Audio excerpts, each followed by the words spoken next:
Group 2లో బాబు భజన ఏంటి? అది ప్రశ్నపత్రమా, ప్రశంసాపాత్రమా? తెలంగాణ పోరాటాన్ని చెరిపేసేలా ప్రశ్నలు దేనికి సంకేతం? గ్రూప్ 2 ఉద్యమ చరిత్ర ప్రశ్నాపత్రంలో రాష్ట్రోద్యమ చరిత్రను కాదని ద్రోహుల చరిత్రకు పెద్దపీట వేశారు. తెలంగాణ, తెలుగుదేశం, ఆంధ్ర ఆనవాళ్లను నిక్షిప్తం చేసే యత్నం జరిగింది. అసలు ఇది టీజీపీఎస్ఏనా, టీడీపీఎస్సీఏనా అన్న అనుమానాలు కలిగేలా ప్రశ్నాపత్రం తయారైంది. సీఎం తన స్వామి భక్తిని చాటుకున్నాడంటూ మండిపడుతున్నారు తెలంగాణ వాదులు.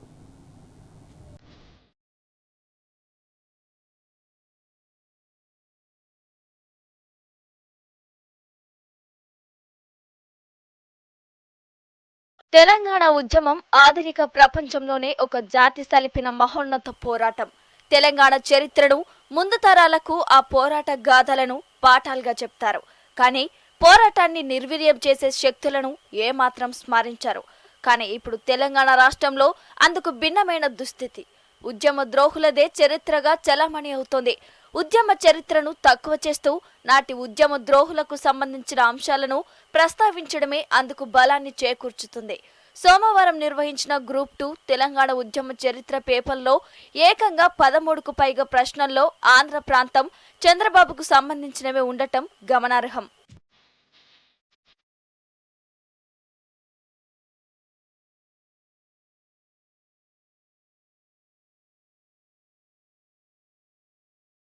చంద్రబాబు, రాయపాటి, కావూరి, లగడపాటి పచ్చి తెలంగాణ వ్యతిరేకులు. వీరిని తలుచుకోవడం, వీరి కంపెనీల గురించి గుర్తు చేసుకోవడం దౌర్భాగ్యమని తెలంగాణ వాదులు ఆగ్రహం వ్యక్తం చేస్తున్నారు. ఆంధ్ర ప్రాంతాలకు చెందిన కంపెనీలు, బ్యాంకులను మోసం చేసిన కంపెనీలకు సంబంధించిన ప్రశ్నలిచ్చారు. తెలుగు అకాడమీ పుస్తకాలు ప్రామాణికం కాదు అనడం వెనుక ఇదే కుట్ర దాగి ఉందన్న ఆరోపణలు వినిపిస్తున్నాయి. తెలుగు అకాడమీ పుస్తకాల్లో ఏపీ చరిత్రను తొలగించి పూర్తిగా తెలంగాణీకరించారు. ఇది టీజీపీఎస్సీ కాదు, టీడీపీఎస్సీ అని సోషల్ మీడియాలో పోస్టులు పెడుతున్నారు.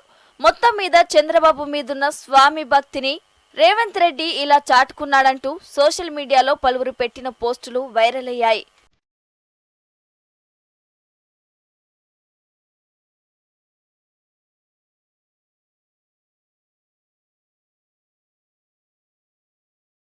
గ్రూప్ 2 పేపర్ చూస్తే తెలంగాణ ఉద్యమ చరిత్ర ప్రశ్నపత్రమా లేక టీడీపీ సన్మాన పత్రమా అన్న అనుమానం రాక మానదు. తెలుగుదేశం పార్టీ ప్రణబ్ ముఖర్జీ కమిటీకి లేఖ ఇచ్చిన విషయం అత్యంత ప్రధానమైన ప్రశ్న ఆట. చంద్రబాబు ముఖ్యమంత్రిగా ఉన్నప్పుడు ఆదిలాబాద్ జిల్లాను దత్తత తీసుకున్న సంగతి ప్రశ్నపత్రంలో ఇప్పుడు గుర్తు చేయాల్సిన అవసరం ఏముంది? చంద్రబాబు సీఎంగా ఉన్నప్పుడు విజన్ 2020 డాక్యుమెంట్ తయారు చేసిన సంస్థ ఏదైతే మనకేంటి? ఆ విషయం ఇప్పుడు గ్రూప్ 2 అభ్యర్థులను ప్రశ్నించాల్సిన అవసరం ఏమొచ్చింది?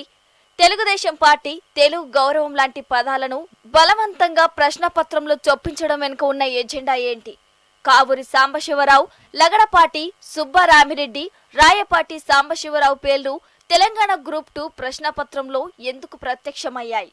అసలేం జరుగుతోంది అన్న ప్రశ్నలు సర్వత్రా వినిపిస్తున్నాయి.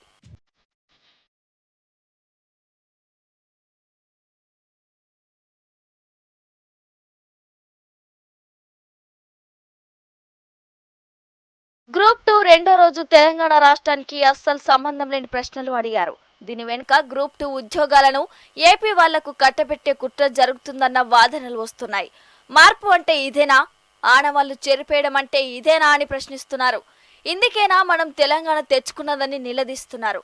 ఆంధ్రబాబు రుణం తీర్చుకునే క్రమంలో రేవంత్ రెడ్డి డైరెక్షన్ లో మరోసారి తెలంగాణ చరిత్రను చెరిపేసే కుట్ర జరుగుతుందని అభ్యర్థులు మండిపడుతున్నారు.